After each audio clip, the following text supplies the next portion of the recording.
This allowed him to sit openly at the temple gates begging, earning 3 times more than other beggars. Even when crossing the street, kind people would help him. He could even use his identity as a blind man to live for free in government-subsidized housing. But that wasn't the extent of his schemes. He used his persona as a pianist to get invited into people's homes to play, because no one would guard themselves against a blind man. He often managed to spy on many housewives' private moments. But little did he know, pretending to be blind would become the biggest regret of his life. One day, as usual, he went to a tycoon's house to play piano. The door was answered by the tycoon's wife, Simi. She acted strangely. She kept repeating that her husband wasn't home, and refused to let him in. He didn't care about playing piano, but since he hadn't received his final payment, he insisted on going inside. Their dispute drew the attention of an elderly neighbor, forcing the woman to let him in. The pianist walked through the hallway and sat at the piano bench, putting on the expected social smile. He played the piano skillfully. The hardest part was controlling his expression,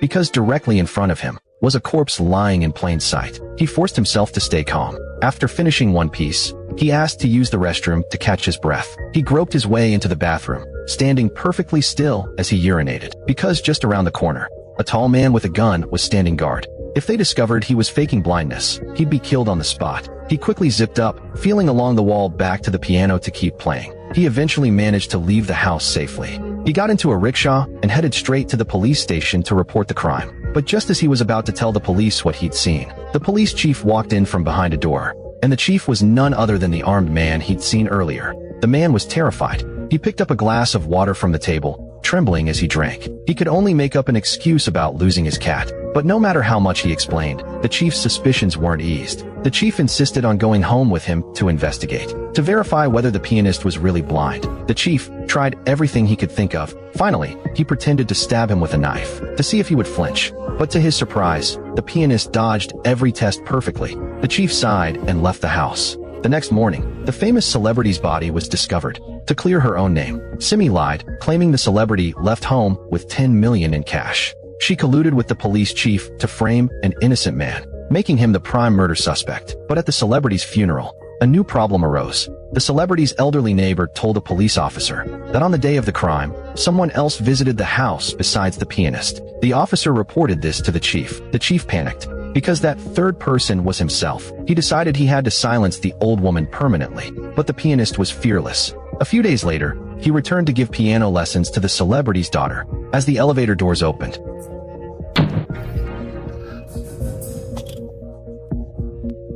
he picked up his cane and acted like he hadn't seen anything, hastily rushing home. He called his girlfriend, Sophie, begging her to come over quickly. Soon the doorbell rang. Thinking it was Sophie, he opened the door without caution, but standing there was Simi instead. Reluctantly, he let her in. Simi asked for coffee. He went into the kitchen to make it,